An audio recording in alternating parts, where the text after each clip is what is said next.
The Chinese Communist Party is hacking American telecom companies, and for whatever reason, this is not making huge news here in the United States of America.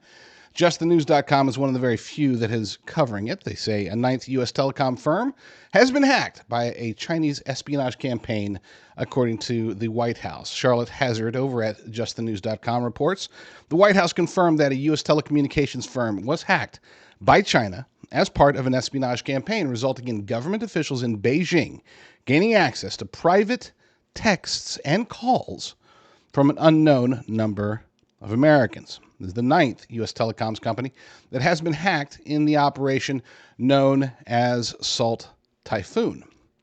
Deputy National Security Advisor Ann Neuberger said that the Biden administration has released information to companies on how to identify hacking tricks from China.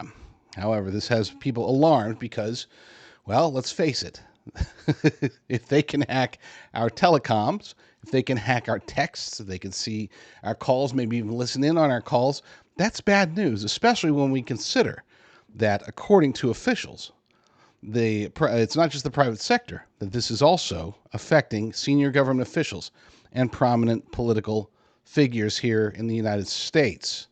This is bad, folks. This is not something to just say, oh, wow, another hack. If China can hack into our communications, that means that there's a good chance that they could cut off our communications. If they can cut off our communications, then during a time of conflict, perhaps even a time of war, they will be able to prevent us, Americans, from being able to know what's happening, from being able to communicate with our loved ones, from being able to hear what our government or military or whoever is doing in such an event. And while we pray that nothing like that happens anytime soon, I think that the deeper and deeper that China falls into their financial quagmire, the more likely it becomes that they're going to get desperate and do something stupid.